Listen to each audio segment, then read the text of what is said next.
வாரத்தின் முதல் நாள் தேவனை தொழுது கொள்ளும்படியாக கூடி வந்திருக்கிறதான உங்கள் யாவருக்கும் கர்த்தராகிய இயேசு கிறிஸ்துவின் நாமத்தினாலே உங்களை வாழ்த்துகிறேன். நாம் சத்தியத்துக்காக தெரிந்து கொள்ளப்பட்ட வேத பகுதியை நாம் வாசிக்க கேட்டோம். நானே வாசிக்கிறேன். எபிரேயர் 10ஆம் அதிகாரம் 1 வசனங்கள். இப்படி இருக்க நியாய பிரமாணமானது வரப்போகிற நன்மைகளின் பொருளாயிராமல் அவைகளின் நிழலாய் மாத்திரம் இருக்கிறபடியால் வருஷந்தோறும் இடைவிடாமல் செலுத்தப்பட்டு வருகிற ஒரே விதமான பலிகளினாலே அவைகளை செலுத்த வருகிறவர்களை ஒரு காலம் பூர்ணப்படுத்த மாட்டாது. பூர்ணப்படுத்துமானால் ஆராதனை செய்கிறவர்கள் ஒரு தரம் சுத்தமாக்கப்பட்ட பின்பு இன்னும் பாவங்கள் உண்டென்று உணர்த்தும் மனசாட்சி அவர்களுக்கு இல்லாதிருப்பதினால் அந்த பலிகளை செலுத்தப்படுகிறது நிறுத்தப்படும் அல்லவா? தேவனை தொழுது கொள்வதற்கு ஒரு நோக்கம் இருக்கு. பழைய ஏற்பாட்டு காலத்துல முற்பிதாக்கள் என்ன செஞ்சாங்கன்னா, தேவனை தொழுது கொண்டாங்க. பலி செலுத்தி தேவன் என்ன பண்ணாங்கன்னா தொழுது கொண்டாங்க. நியாயப்பிரமாண காலகட்டத்தில் தேவன் சட்டதிட்டங்களை கொடுத்திருந்தார். என்னை தொழுது கொள்ள வேண்டும் என்று சொன்னால் இப்படிதான் தொழுது கொள்ளணும் அப்படின்னு சட்டதிட்டம் என்ன பண்ணாங்க கொடுத்திருந்தார். இன்றைக்கு நாம் எப்படி தொழுது கொள்ள வேண்டும் என்று சொல்லி கிறிஸ்துவின் பிரமாணம் நமக்கு என்ன செய்யுதுன்னா போதிக்கும். நாம் எதற்காக நாம் தேவனை தொழுது கொள்றோம்? தேவனை தொழுது கொள்வதின் நோக்கம் என்ன? கிறிஸ்தவர்களை பார்த்து நம்ம ஒரு கேள்வி கேட்கிறோம். எதுக்காக நீங்க தேவனை தொழுது கொள்றீங்க, எதுக்காக ஆராதனை செய்யறீங்க அப்படின்னு ஒரு கேள்வி கேட்டா அவங்களுடைய பதில் என்னவா இருக்கும்? ஏன் சபை கூடி வரும்போது ஏன் நீங்க கூடி வர்றீங்க, ஏன் தேவனை தொழுது கொள்றீங்க அப்படின்னு கேட்டா என்ன சொல்லுவாங்க? நாங்க இங்க போனோம், பரலோகத்துக்கு போகணும்னு சொல்லுவாங்க. அப்ப நல்லா கவனிங்க, தேவனை நாம் தொழுது கொள்கிறோம் என்று சொன்னால் பரலோகத்துக்கு போக முடியுமா? வார வாரம் நம்ம தேவனை தொழுது கொள்றோம், அப்படி தொழுது கொள்றதுனால பரலோகத்துக்கு போக முடியுமா? தேவனை தொழுது கொள்வதற்கு தேவன் ஒரு நோக்கம் வச்சுக்கிறார். ஏன் தொழுது கொள்ளணும் அப்படின்னு சொல்லி தேவன் என்ன வச்சுக்கிறாரு? நோக்கம் வச்சுக்கிறார். நம்ம வாஸ்தவம் எபிரேயர் 10ஆம் அதிகாரம் 1 வசனங்கள். தம்மை தொழுது கொள்ளும்படியாக தேவன் உங்களுக்கு கட்டளை கொடுக்குறாரு. அந்த கட்டளையில முக்கியமான ஒரு வார்த்தை இருக்கு. அந்த வார்த்தை என்ன வார்த்தை உங்களுக்கு தெரியுதா? எபிரேயர் 10ஆம் அதிகாரம் 1 வசனங்கள். அப்ப தேவனுடைய திட்டத்திலே ஒரு நோக்கம் இருக்கு. அவரை தொழுது கொள்ளக்கூடிய விஷயத்துல என்ன நோக்கம் அது? அதுல பாருங்க, 10ஆம் அதிகாரம் 1ஆம் வசனத்தின் கடைசி பகுதி பாருங்க. வருஷந்தோறும் இடைவிடாமல் செலுத்தப்பட்டு வருகிற ஒரே விதமான பலிகளினாலே அவைகளை செலுத்த வருகிறவர்களை ஒரு காலம் பூர்ணப்படுத்த மாட்டாது. அப்ப தேவனுடைய நோக்கம் என்னவா இருந்தது? தேவனை இஸ்ரவேல் ஜனங்கள் தேவனை தொழுது கொள்றாங்கன்னா தேவனுடைய நோக்கம் என்னவா இருந்தது? அவர்களை என்ன செய்யணும்? பூர்ணப்படுத்த வேண்டும். பழைய ஏற்பாட்டிலிருந்து புதிய ஏற்பாட்டு வரைக்கும் தேவனுடைய நோக்கம் என்னன்னா, தம்மை தொழுது கொள்ளக்கூடிய பிள்ளைகளை நாம் என்ன செய்யணும்? பூர்ணப்படுத்த வேண்டும். அதான் தேவனுடைய நோக்கமா இருந்தது. 2ஆம் வசனத்துல பூர்ணப்படுத்துமானால் அப்படின்னு சொல்றாரு. அப்ப பழைய ஏற்பாட்டில் செலுத்தப்பட்ட பலிகள், பழைய ஏற்பாட்டு ஆராதனை முறைகள் அவங்கள பூர்ணப்படுத்திச்சு. அவங்க என்ன செய்யலைங்க? பூர்ணப்படுத்தவில்லை. பூர்ணப்படுத்துதல்னா என்ன அர்த்தம்? பூர்ணப்படுதல்னா என்ன அர்த்தம்? நாம் தேவனை தொழுது கொள்றோம்னா ஒவ்வொரு நாளும் தேவனுடைய சத்தியத்தின்படியாக நாம் என்ன செய்யணுங்க? நடக்கணும். தேவனுடைய வார்த்தைகளுக்கு கீழ்ப்படிந்து நம்ம என்ன செய்யணும்? ஒவ்வொரு நாளும் பரிசுத்தப்படுத்த வேண்டும். பழைய ஏற்பாட்டுல தேவன் கட்டளை கொடுத்திருந்தார், என்னுடைய எல்லா கட்டளைக்கும் நீங்க என்ன செய்யணும்? கீழ்ப்படியணும். புதிய ஏற்பாட்டிலையும் தேவன் அதான் நம்ம கொடுத்துக்கிறாரு, அவருடைய எல்லா கட்டளைக்கும் என்ன செய்யணுங்க? கீழ்ப்படிய வேண்டும். அப்ப பழைய ஏற்பாட்டில் செலுத்தப்பட்ட அந்த பலிகள், அந்த ஆராதனை இஸ்ரவேல் ஜனங்கள் என்ன செய்யல? பூர்ணப்படுத்தவில்லை. அந்த பூர்ணப்படுத்துதல் என்பது எங்கதான் இருக்கு அப்படின்னு கேட்டீங்கன்னா, புதிய ஏற்பாட்டிலே கிறிஸ்துவின் பிரமாணத்துலதான் தேவன் என்ன செஞ்சாரு? அந்த பூர்ணப்படுத்தல் என்ன பண்ணாருன்னு கொடுக்க.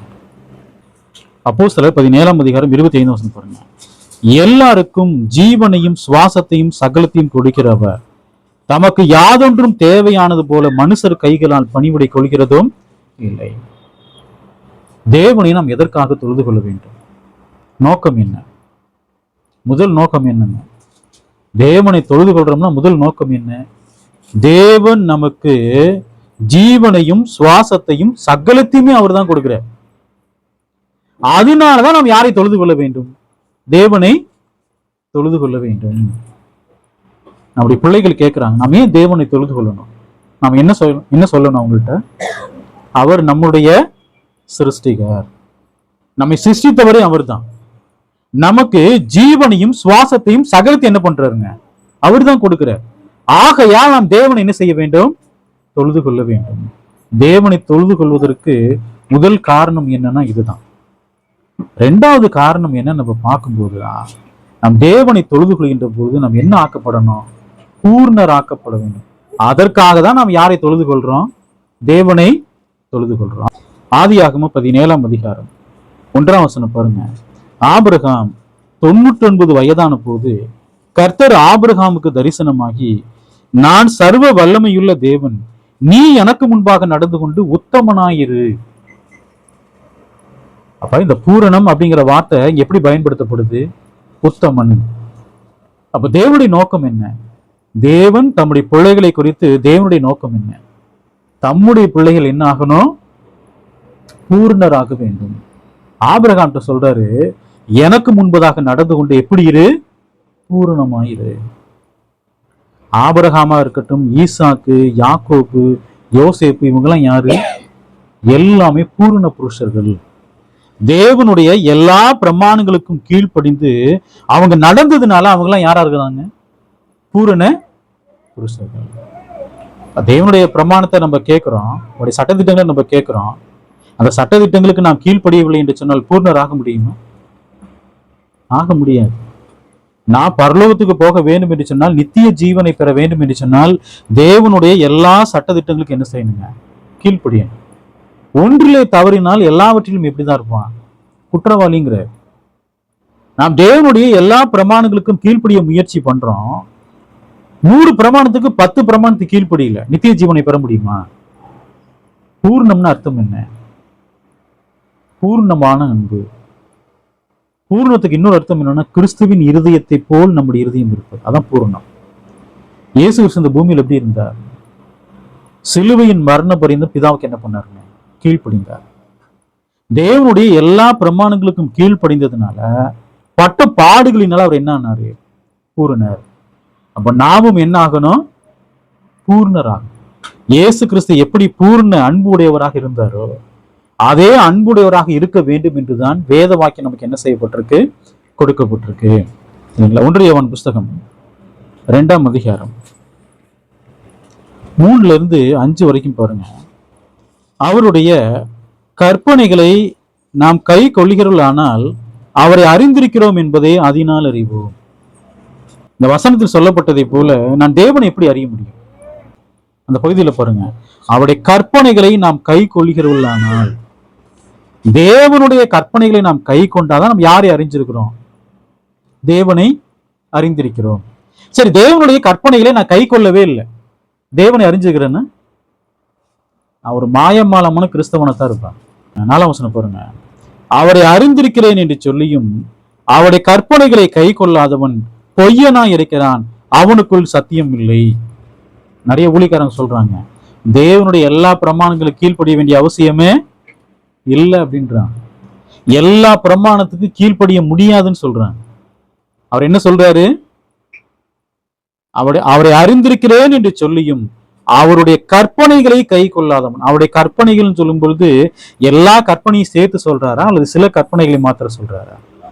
அவருடைய கற்பனைகள் சொல்லும் பொழுது எல்லா கட்டளைகளையும் கை கொள்ள வேண்டும். இல்லைங்க, நான் ஒரு 5 பிரமாணத்தை என்னால் கீழ்ப்படிய முடியாது அல்லது 10 பிரமாணத்துக்கு கீழ்ப்படிய முடியாதுன்னு சொல்ல முடியுமா? நாம் அப்படி சொல்றோம்னா வசனம் சொல்ல பாருங்க, நான் பொய்யனா இருப்போன்ற. அவரை அறிந்திருக்கிறேன் என்று சொல்லியும் அவருடைய கற்பனைகளை நாம் கை கொள்ளவில்லை என்று சொன்னால் நாம் பொய்யனா இருக்கிறோம், சத்தியம் நமக்குள் இல்லை. தேவன் சவுல்ராஜர்கிட்ட சொன்னார், அமீலேக்கியர்களை சர்வ சங்காரம் பண்ணுனார். ராஜா உயிரோட பிடிச்சிட்டாரு. முதல் தரமானது 2ஆம் தரமானதெல்லாம் உயிரோட வச்சுட்டு மற்ற ஒண்ணுக்கு உதவாதெல்லாம் அழிச்சு போட்டார். தேவன் சொன்னார், சவுல் என்னுடைய வார்த்தைகளுக்கு என்ன பண்ணல? கீழ்ப்படியவில்லை. அவர் அழிச்சு போட்டார். யுத்தம் பண்ணாரு, போய் அழிச்சு போட்டார். எதை அழிச்சு போட்டாரு? ஒன்றுக்கும் உதவாத அழிச்சு போட்டார். முதல் தரமானது 2ஆம் தரமானது தனக்காக என்ன பண்ணிட்டாருங்க? எடுத்துக்கொண்டார். ஸ்திரீகளை பட்டய கருங்க என்ன பண்ணாரு? வெட்டி போட்டார். எல்லாத்தையும் வெட்டி போட்டார். தேவனுடைய பிரமாணத்துக்கு அவர் முழுமையாக கீழ்ப்படிந்தாரா?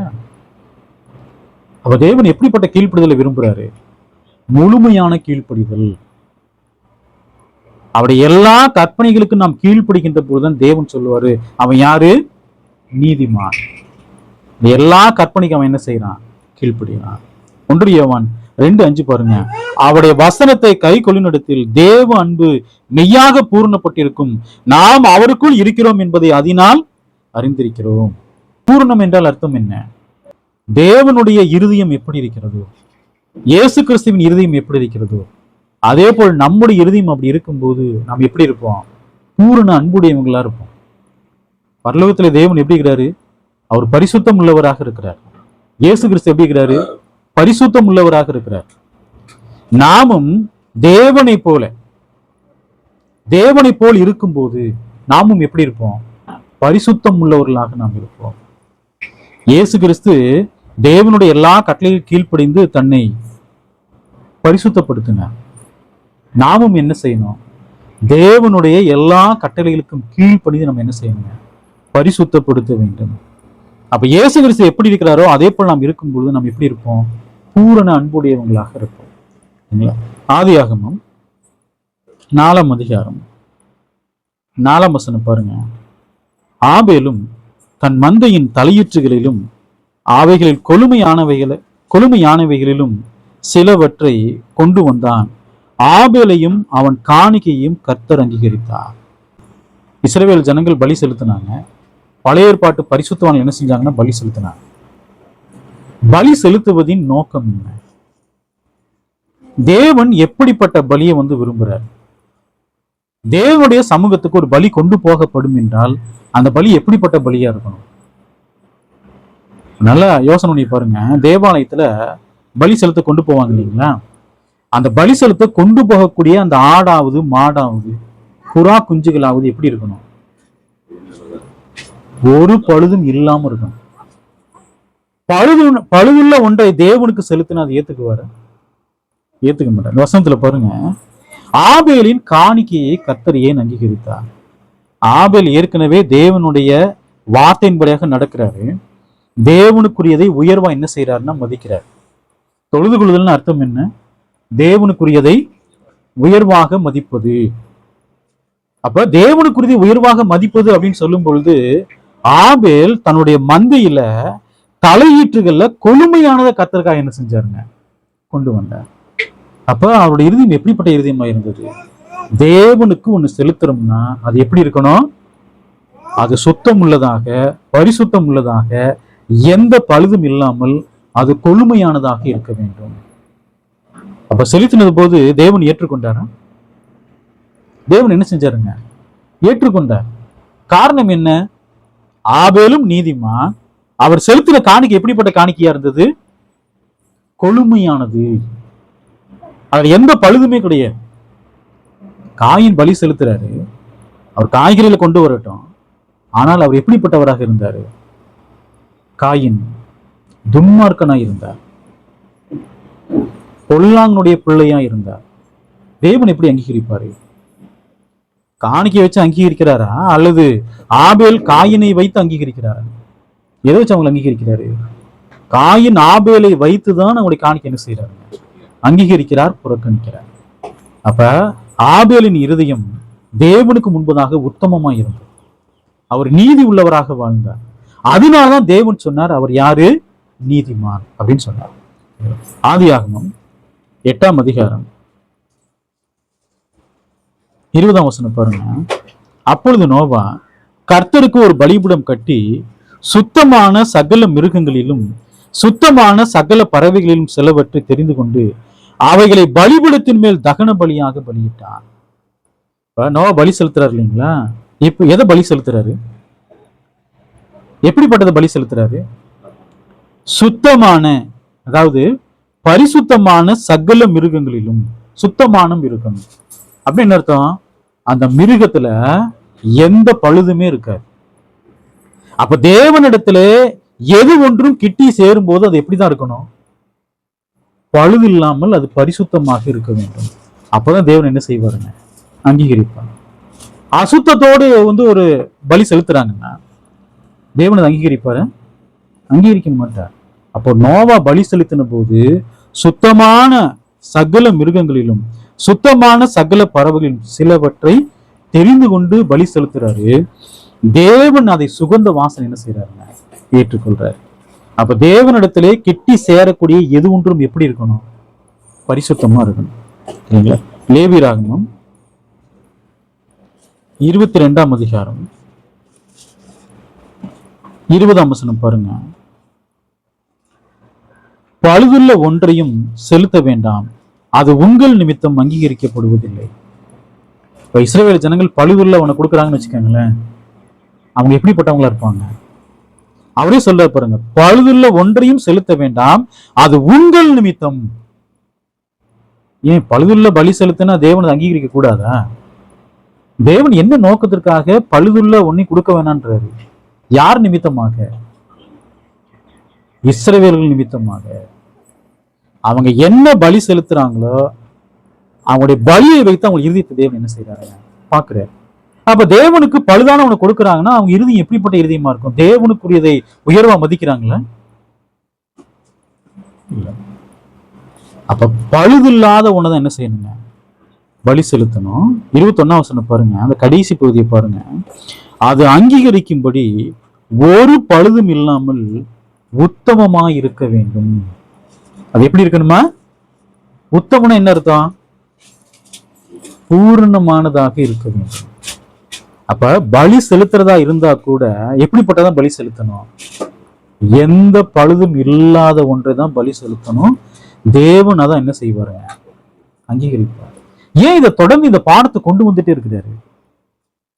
இப்ப குருடு இருக்குது, ஊனமான மிருக ஜீவராசிகள்லாம் இருக்குது, செவிடு இருக்கு, அங்க பலவீனம் உள்ளதா இருக்கு. தேவன் அதெல்லாம் ஏன் ஏத்துக்க? தேவன் தானே படைச்சாரு அதெல்லாம். அப்பயே தேவன் அதெல்லாம் ஏத்துக்க மாட்டேங்கிறாரு. ஒரு பழுதுள்ள ஒரு ஆடை பலி செலுத்துறான், அவருடைய வால் கட் பண்ணப்பட்டிருக்கு, வெட்டப்பட்டிருக்கு, அது பழுதுள்ளது. அதை பலி செலுத்தும் போது தேவன் ஏன் ஏத்துக்க கூடாது? அது தாயின் கர்ப்பத்திலிருந்து அது பழுதுள்ளதான் பிறக்குது, தேவன் ஏன் ஏத்துக்க கூடாது? தேவன் தானே அதெல்லாம் சிருஷ்டிக்கிறாரு, அப்படியே ஏத்துக்க கூடாது. லேவியராகமம் 22ஆம் அதிகாரம் 22 பாருங்க. குருடு, நெரிசல், முடம், கலலை, சொறி, புண் முதலிய பழுதுள்ளவைகளை நீங்கள் கர்த்தருக்கு செலுத்தாமல் அவைகளாலே கர்த்தருக்கு பலிபீடத்தின் மேல் தகன பலியிடாமலும் இருப்பீர்களாக. விதை நசுங்கினதையும் நொறுங்கினதையும் காயம் பட்டதையும் விதை அறுக்கப்பட்டதையும் நீங்கள் கர்த்தருக்கு செலுத்தாமலும் அவைகளை உங்கள் தேசத்திலே பலியிடாமலும் இருப்பீர்களாக. இது எது ஒன்றும் தேவனுக்கு என்ன பண்ணக்கூடாது, செலுத்தப்படக்கூடாது. தேவன் அதை அங்கீகரிப்பாரா? அதை அங்கீகரிக்கவே மாட்டார். உபாகமம் 15ஆம் அதிகாரம் 21ஆம் வசனம் பாருங்க. அதற்கு முடம், குருடு முதலான யாதொரு பழுது இருந்தால் அதை உன் தேவனாகிய கர்த்தருக்கு பலியிட வேண்டாம். தேவன் என்ன சொல்றாரு? இப்படிப்பட்டதை என்ன செய்யக்கூடாதுங்க, பலி செலுத்தக்கூடாது. உபாகமம் 17:1 சொல்றாரு, அது உன் தேவனாகிய கர்த்தருக்கு அருவருப்பாயிருக்கும். தேவனாகிய கர்த்தருக்கு அருவருப்பாயிருக்கும். தேவனை பற்றி நம்ம என்ன புரிந்து கொண்டிருக்கிறோம்? இந்த வசனத்தை நம்ம வாசிக்கிறோம் இல்லைங்களா? இப்போது தேவனை பற்றி நாம் என்ன உணர்ந்திருக்கிறோம்? யாராவது சொல்ல முடியுமா? இந்த சத்தியத்திலிருந்து நாம் தேவனை பற்றி என்ன உணர்ந்திருக்கிறோம்? தேவனிடத்திலே சேருவது எது ஒன்றும் என்னவா இருக்கக்கூடாது, பழுதுள்ளதாக இருக்கக்கூடாது. அப்ப தேவனுடைய பரிசுத்தவான்கள் தேவனுக்கு பலி செலுத்தும் போது அப்படி உச்சம் தலையிலிருந்து அது வால் வரைக்கும் ஏதாவது பழுது இருக்கான்னு பார்ப்பாங்க. ஆசாருடைய வேலை என்ன? அவன் வேலையும் அதுதான். அதுல ஏதாவது பழுது இருக்கான்னு பார்ப்பாங்க. பார்த்துட்டு தான் எங்க கொண்டு போவாங்க, பலிபீடத்துக்கே கொண்டு போவாங்க. நல்லா கவனிங்க, தேவனிடத்திலே கெட்டி சேரக்கூடிய ஆசாரியன் எப்படிப்பட்டவனா இருக்கணும்? பரிசுத்தம் உள்ளவனா இருக்கணும். தன்னை சுத்தப்படுத்த எங்கேயே போகணுங்க, தேவாலயத்துக்குள்ளேயே போகணும். தேவனுக்கு பலி செலுத்தணும். தன்னுடைய பாவங்களுக்காக பலி செலுத்திட்டு தான் மகா பரிசுத்தலத்திலே அந்த ரத்தத்தோட போகணும். அப்ப தேவனிடத்துல கிட்டி சேரும் போது எது ஒன்றும் எப்படி இருக்கக்கூடாதுங்க, அசுத்தமானதான் இருக்கவே கூடாது. அது பலியாக இருந்தாலும் சரி, மனுஷனாக இருந்தாலும் சரி. அப்ப தேவனிடத்தை யார் தான் கிட்டி சேர முடியும்? பரிசுத்தமானவங்க தான் கிட்டியே சேர முடியும். எபேசியர் புஸ்தகம் 4ஆம் அதிகாரம் 11வது வசனம் பாருங்க. மேலும் நாம் அனைவரும் தேவனுடைய குமாரனை பற்றும் விசுவாசத்திலும் அறிவிலும் ஒருமைப்பட்டவர்களாகி கிறிஸ்துவனுடைய நிறைவான வளர்ச்சியின் அளவுக்கு தக்கதாக பூரண புருஷராகும் வரைக்கும். தேவன் நம்மை சொல்றாரு, நான் பூர்ணராகணும்னு சொல்றாரு. நான் பூர்ணராக வேண்டும் என்று சொன்னால் நம்முடைய அளவுகோல் யாரு? 2 தீமோத்தேயு புஸ்தகத்துல வேத வாக்கியங்கள் எல்லாம் தேவ ஆவியினால் என்ன செய்யப்பட்டிருக்கு? அருளப்பட்டிருக்கிறது. தேவனுடைய மனுஷன் தேறினவனாகவும். வேத வாக்கியங்களை தேவன் நமக்கு ஏன் கொடுத்துக்கிறார்னா, தேவனுடைய மனுஷன்னா யாரு? தேவனுடைய வார்த்தையின்படி செய்யறவங்க. எப்படி ஆகணுமா? தேறினவனா பூர்ணமானவனாக ஆக வேண்டும். அப்ப நாம் தேவனை தொழுது கொள்றோம்னு நோக்கம் என்ன? நாம் எல்லோரும் என்ன ஆகணுங்க? பூர்ணராக வேண்டும். நான் பூர்ணராக வேண்டும் என்று சொன்னால் தேவன் அளவுகளை யாரை கொடுத்துக்கிறாரு? எபேசியர் 4ஆம் அதிகாரம் 11ஆம் வசனம் பாருங்க. நாம் அனைவரும் தேவனுடைய குமாரனை பற்றும் விசுவாசத்திலும் அரும்பிலும் ஒருமைப்பட்டவர்களாகி கிறிஸ்துவனுடைய நிறைவான வளர்ச்சியின் அளவுக்கு தக்கதாக பூரண புருஷன். நம்முடைய அளவுகோல் யாருங்க? கிறிஸ்து நம்முடைய அளவுகோல். எபிரேயர் புஸ்தகம் 12ஆம் அதிகாரம் 1ஆம் வசனத்துல விசுவாசத்தை துவக்குகிறவரும் முடிக்கிறவருமாய் இருக்கிற இயேசுவை நோக்கி நமக்கு நியமித்திருக்கிற ஓட்டத்தில் எப்படி ஓடுங்கள்? பொறுமையோடு ஓடுங்கள்ன்ற. நமக்கு விசுவாசத்தை துவக்குனது யாரு? இயேசு கிறிஸ்து. அந்த விசுவாசத்தை யார் முடிக்கணும்? இயேசு கிறிஸ்து தான் முடிக்கணும். நம்ம முடிக்க கூடாது. தேமா இந்த பிரபஞ்சத்து மேல் ஆசை வைத்து என்னை விட்டு பிரிஞ்சு போயிட்டான்றார். அந்த ஓட்டத்தை அவரே முடிச்சிட்டாரு. இயேசு கிறிஸ்துவை பின்பற்றினவர்கள் பாதியிலே திரும்பி போயிட்டாங்க. நீங்களும் போய்விட மனதா இருக்கிறான்னு யாரை பார்த்து கேட்கிறாருங்க? அப்படி அப்போஸ்தலரை பார்த்து கேட்கிறார். யூதாஸ் காரியோத் பணத்தின் மீது ஆசை வைத்து என்ன ஆயிட்டாரு? இயேசுவுக்கு துரோகம் பண்ணி செத்து போயிட்டாரு. தற்கொலை பண்ணி என்ன ஆயிட்டாருங்க? செத்து போயிட்டாரு. தொடர்ந்து இந்த பூமியிலே நமக்கு நிறைய சோதனைகள்லாம் இருக்குது. இயேசுவை பின்பற்றாதபடிக்கு உலகத்தின் மீது யாரு ஆசை வைச்சிருக்கிறாங்களோ, உலகத்தின் இச்சைகளை யாரு விழுந்து போயிருக்கிறாங்களோ, அவர்கள் கிறிஸ்துவை போல் பூர்ணராக முடியுமா? பண ஆசை இருக்கிறவங்க ஆக முடியுமா? பண ஆசையே எல்லா தீமைக்கு என்னன்னு சொல்றாருங்க? வேறா இருக்கிறது. அப்ப விசுவாசம் உள்ளவங்க அதை இச்சிக்கிறாங்க, என்ன ஆவாங்க? விசுவாசத்தை விட்டு விலைக்கு என்ன ஆயிருவாங்க? வலிவி அவங்க என்ன ஆயிருவாங்க? அந்த கேட்ல அமிழ்ந்து போயிருவாங்கன்ற. இன்றைக்கு எத்தனை ஊழியக்காரங்க, எத்தனை விசுவாசிகள் பண ஆசை உடையவங்களா இருந்து அழிஞ்சு போயிருக்கிறாங்க. ஆனா அவங்க தொடர்ந்து எங்கதான் இருக்கிறாங்க? கர்த்தருடைய சபையில தான் இருக்கிறாங்க. ஆனா அவங்க உள்ள என்ன இருக்குன்னா, பொருள் ஆசை, பண ஆசை. அதோடு மாத்திரமல்ல, சபையில என்ன பண்றாங்க? திருடுறாங்க இல்லைங்களா தேவனுடைய காணிக்கை பணத்தை. அப்படிப்பட்டவங்களும் எப்படி இருப்பாங்க? அவங்களுக்கு வேற பிழைப்பே கிடையாது. வெளியே என்ன செய்ய முடியும்? அவங்களால பிழைக்க முடியாது. அவங்களுடைய நோக்கம் என்ன? கடைசி வரைக்கும் என்ன செய்யணும்? சபைய நடத்தணும். அதன் மூலமாக வரக்கூடிய லாபத்தை என்ன செய்யணும்? பெறணும். அவங்களுக்கு நல்லா தெரியும் நம்ம எப்படி வாழல, கிறிஸ்துவை போல் வாழவில்லை. அப்ப தேவன் நமக்கு ஒரு அளவுகோல் கொடுத்துக்கிற. அந்த அளவுகோல் யாருங்க? கர்த்தராகிய இயேசு கிறிஸ்து. அப்ப இயேசு கிறிஸ்து எப்படி இருந்தார் இந்த பூமியில? எபிரேயர் புஸ்தகம் 9ஆம் அதிகாரம் 14ஆம் வசனம் பாருங்க. நித்திய ஆவியினாலே தம்மை தாமே பழுதற்ற பலியாக தேவனுக்கு ஒப்பு கொடுத்த கிறிஸ்துனுடைய ரத்தம். இயேசு கிறிஸ்து தம்மை தேவனுக்கு எப்படி ஒப்பு கொடுத்தாரு? பழுதற்ற பலி. இயேசு சிலுவைக்கு போறதுக்கு முன்னாடி சொன்னாரு, உலகத்தின் அதிபதி வருகிறான், அவனுக்கு என்னிடத்தில் ஒன்றும் இல்லைன்னார். அப்படின்னா என்ன அர்த்தம்? சாத்தானானவன் இயேசு கிறிஸ்துவை குற்றம் சாட்டுவதற்கு இயேசுவின் இடத்திலே எந்த ஒரு குற்றமுமே கிடையாது. ஏதாவது குற்றம் இருந்ததா? எதுவுமே இல்லை. யூதர்கள், அவ்வளவு யூதர்கள் இருந்தாங்க, பரிசேயர்கள், சதுசேயர்கள், வேதபாரர்கள் இருந்தாங்க. இயேசுவின் மீது ஏதாவது குற்றத்தை நிரூபிக்க முடிந்ததா? இயேசு எப்படி வாழ்ந்துக்கிறாருங்க? குற்றமற்றவராக, பரிசுத்தம் உள்ளவராக, நீதி உள்ளவராக வாழ்ந்துக்கிறார். அப்ப தேவனுக்கு தம்மை எப்படி ஒப்பு கொடுத்தாரு? பழுதற்ற பலி. பழுதற்ற பலின்னா சருத்துல எந்த காயம் இல்லாமல் ஒப்பு கொடுத்தாரு. அப்படி ஒப்பு கொடுத்தாரு. அவர் எதுல பழுது இல்லாமல் இருந்தார்? உள்ளான மனுஷன்ல. புறம்பான மனுஷன் பழுது இல்லாமல் இருக்காரு. எப்படி இருக்கிறாரு? அவர்களது இச்சைகள்லாம் இருந்தது, மாம்ச இச்சைகள்லாம் எதுவுமே இல்லை. அவருடைய சரீரம், ஆவி, ஆத்மா தேவனுக்கு முன்பதாக எப்படி இருந்ததுங்க? குற்றமற்றதாய் பரிசுத்தமா. அப்படிதான் தேவனுக்கு தம்மை என்ன செஞ்சாரு? ஒப்பு கொடுத்து. நாம் எப்படி ஒப்பு கொடுக்கணும்? 1 பேதுரு புஸ்தகம் 1ஆம் அதிகாரம் 19ஆம் வசனம் பாருங்க. குற்றம் இல்லாத மாசற்ற ஆட்டுக்குட்டி ஆகிய கிறிஸ்துவின் விலையேறு பெற்ற ரத்தத்தினாலே மீட்கப்பட்டீர்கள் என்று அறிந்திருக்கிறீர்களே. இயேசுவின் ரத்தம் எப்படிப்பட்ட ரத்தம்? அது குற்றமில்லாத மாசற்ற ஆட்டுக்குட்டி ஆகிய.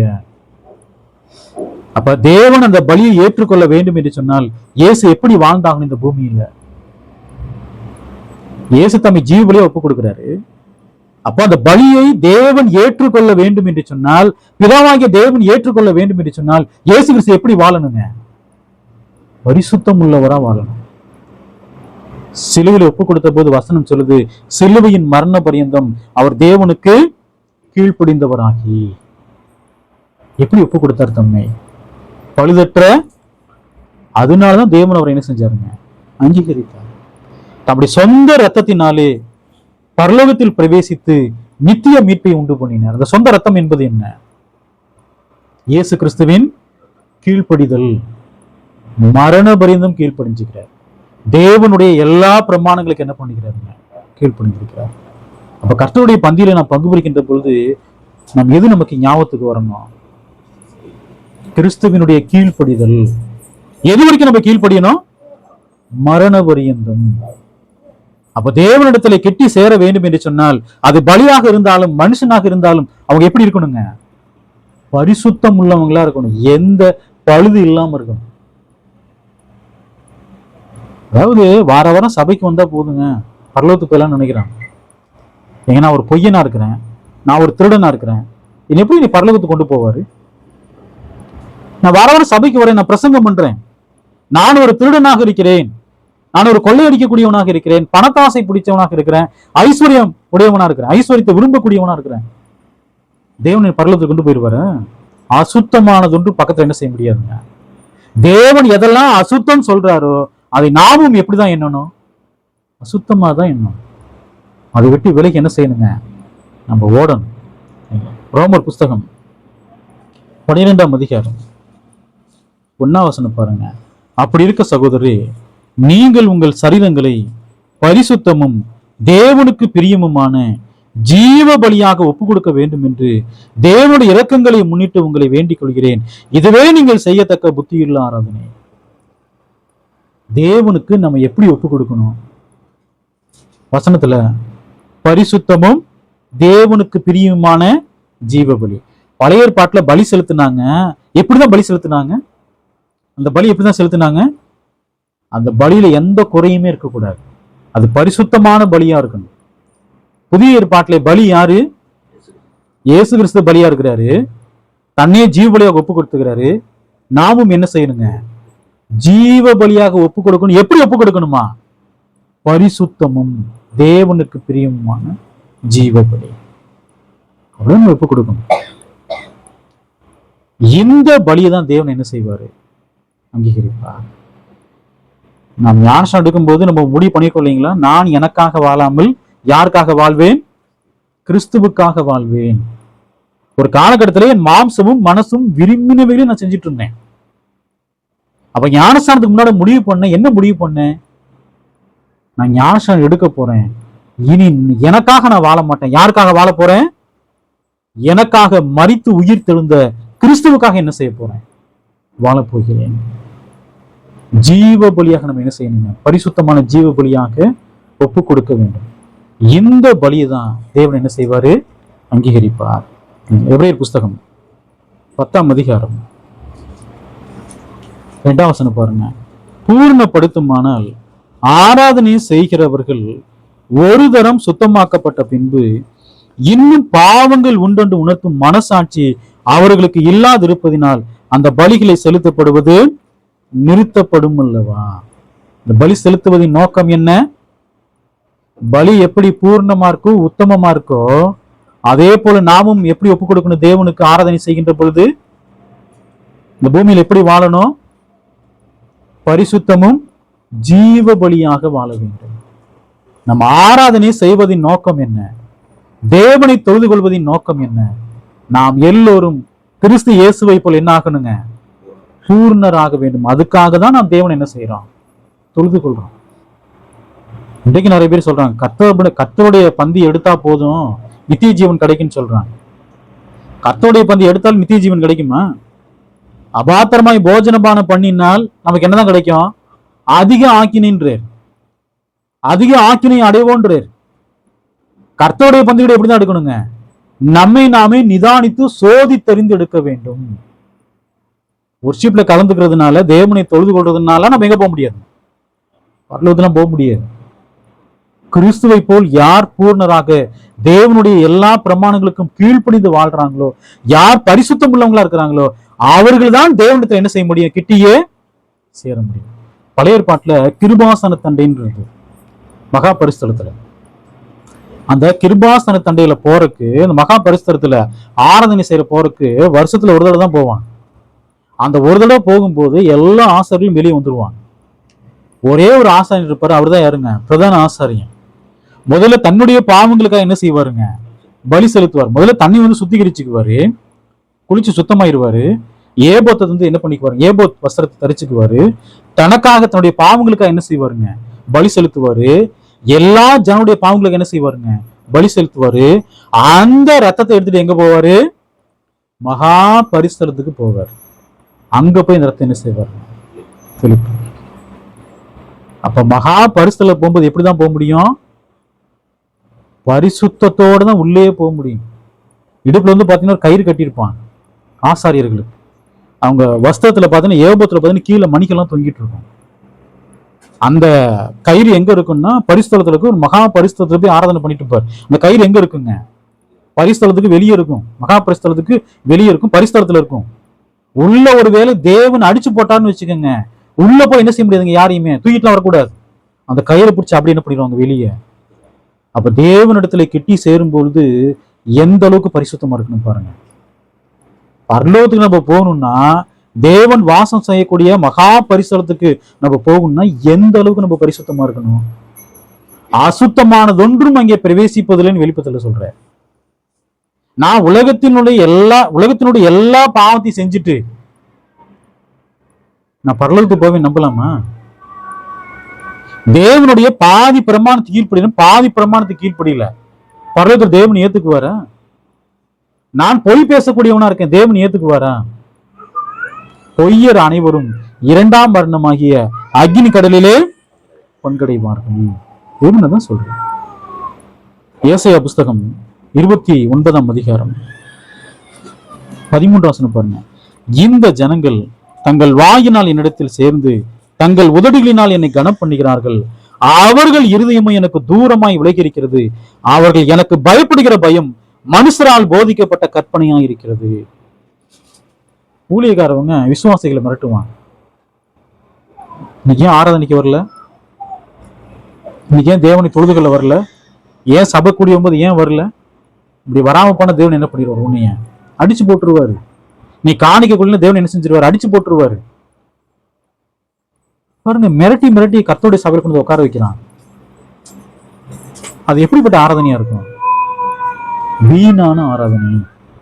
தேவனை தொழுது கொள்கிறோம் என்று சொன்னால் முழு இருதயத்தோடு, முழு மனதோடு, முழு ஆத்மாவோடும் தேவன் என்ன செய்யணுங்க? முழு அன்போடும் தேவனை தொழுது கொள்ள வேண்டும். மிரட்டி கொண்டு உட்கார வச்சீங்கன்னா அவங்க எப்படி இருப்பாங்க? அவங்க மெய்யாலுமே தேவன் அன்பு கூர்ந்து தொழுது கொள்வாங்களா? அவரே சொல்றாரு பாருங்களேன், என்ன சொல்றாரு பாருங்க. அவர்கள் இருதயமோ எனக்கு தூரமாய் விலகி இருக்கிறது. ஏன் தூரமா இருக்குன்னா, அவர்கள் எனக்கு பயப்படுகிற பயம் மனுஷரால் போதிக்கப்பட்ட கற்பனைன்றார் பாருங்க. கர்த்தருடைய சபைக்கு வரோம்னா மனப்பூர்வமா நம்ம ஒப்பு கொடுத்து வரணும். மிரட்டி மிரட்டி கொண்டு உட்கார வைக்கலாமா? இன்னைக்கு காலையில் நீ சபைக்கு வரல, போற வழியில ஆக்சிடென்ட் ஆகி செத்து போயிருவோன்றாங்க. காலையில் சர்ச்சுக்கு வரலன்னா ஆக்சிடென்ட் ஆகி செத்து போயிருவோமா? பயம் இருக்கா இல்லைங்களா? எல்லாத்துக்குமே இந்த பயத்தை என்ன பண்ணிக்கிறாங்க? உருவாக்கிருக்கிறான். நிறைய இடங்கள் அது நடக்குது.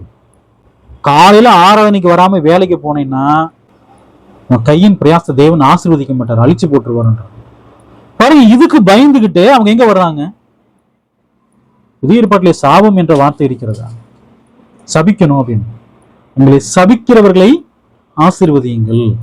எந்த ஊழியக்காரன் உங்களை பார்த்து சபிக்கிறாருன்னா அவங்களை பார்த்து நீங்க என்ன செய்யுங்க? அவர்களுக்காக ஜெபியுங்கள், அவர்களை ஆசீர்வதியுங்கள்.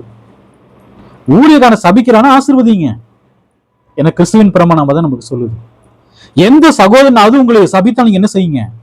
ஆசீர்வதியுங்கள். இன்னைக்கு எந்த சாபம் நமக்கு பலிக்குமா? தேவனுடைய பிரமாணத்திற்கு நாம் கீழ்ப்படியவில்லை என்று சொன்னால் நாம் தண்டிக்கப்படுவோம். நியாய தீர்ப்பு நாள்ல நாம் எப்போதும் யாரை பிரியப்படுத்தணும்? தேவனை பிரியப்படுத்தணும். மனுஷருடைய கற்பனைகளை உபதேசங்களாக போதித்து வீணா எனக்கு ஆராதனை செய்கிறார்கள். மனுஷருடைய கற்பனை என்பது என்ன? மனுஷர்கள் பயமுறுத்தி ஆராதனை பண்ண வைக்கிறான். ஞாயிற்றுக்கிழமை காலையில எந்திரிச்ச உடனே நாம் தேவனை தொழுது கொள்ள போகணும் அப்படிங்கிறது இறுதி இருக்கணும். ஒரு நாளைக்கு முன்பதாகவே என்ன ஆகணுங்க? ஆயத்தமாகணும். தேவனை தொழுது கொள்ள போறோம், சீக்கிரமா எந்திரிக்கணும், சீக்கிரமா என்ன செய்யணும்? போய் கலந்துக்கணும், தேவனை தொழுது கொள்ள வேண்டும், சத்தியத்தை கேட்கணும், நடக்கணும். ஒவ்வொரு வாரம் நாம் என்ன பண்ணணுங்க? சிந்திக்கணும். அதை குறிச்சு ஒவ்வொரு நாளும் தேவனுக்கு பயந்து ஜீவிக்கும்படியாக நம்ம என்ன செய்யணுங்க? ஒவ்வொரு நாளும் சிந்திக்கணும். அவருடைய வார்த்தை கீழ்ப்படி என்ன செய்யணுங்க? நடக்க வேண்டும். அப்ப நம்ம தேவனுக்கு எப்படி ஒப்பு கொடுக்கணும்? ஜீவ பலியாக, பரிசுத்தமும் ஜீவ பலியாக ஒப்பு கொடுக்க வேண்டும். பரிசுத்தம் உள்ளவர்கள் தான் யாரு தரிசிப்பாங்க? பிதாவாகிய தேவனை தரிசிப்பாங்க. இருதயத்தில் சுத்தம் உள்ளவர்கள், இருதயத்தில் பரிசுத்தம் உள்ளவர்கள் பாக்கியவான்கள், அவர்கள் தேவனை தரிசிப்பார்கள். இருதயத்துல பரிசுத்தமே இல்லை, தேவனை தரிசிக்க முடியுமா? இன்னைக்கு ஊழியக்காரங்க என்ன சொல்றாங்க? இருதயத்துல அசுத்தமா இருந்தாலும் யாரை தரிசிக்கலாம்? அதுக்கெல்லாம் வாய்ப்பு இருக்கா? வாய்ப்பே கிடையாது. எபிரேயர்ல சொல்லுவார் இல்லைங்களா, பரிசுத்தம் உள்ளவங்க கர்த்தராகிய தேவன் என்ன செய்வாங்க? தரிசிப்பார்கள். பரிசுத்தம் உள்ளவர்கள். பரிசுத்தம் இல்லைன்னா தரிசிக்கவே முடியாது. செலுத்தப்பட்ட எல்லா பலிகளும், பழைய ஏற்பாட்டிலிருந்து புதிய ஏற்பாட்டு வரைக்கும் செலுத்தப்பட்ட எல்லா பலிகளும் எப்படிதான் இருக்கும்? அது பரிசுத்தமா தான் இருக்கும். இன்னைக்கு போய் நம்ம ஆடும் மாடும் பலி செலுத்த வேண்டிய அவசியம் இல்லை. தேவன் யாரை ஜீவ பலியா ஒப்பு கொடுக்கும்படி சொல்றாருங்க? நம்மையே ஜீவ பலியாக என்ன செய்யணுங்க? ஒப்பு கொடுக்க வேண்டும். எப்படிப்பட்ட பலியை ஒப்பு கொடுக்கணும்? பரிசுத்தம் உள்ள பலியை ஒப்பு கொடுக்கணும். அப்படி ஒப்பு கொடுக்கும் போதுதான் தேவன் என்ன செய்வாரு? அங்கீகரிப்பார். தேவனுடைய வார்த்தை கேட்டதான் உங்கள் ஒவ்வொருவரையும் தேவன் தாமே ஆசீர்வதிப்பார்கள். ஆமென்.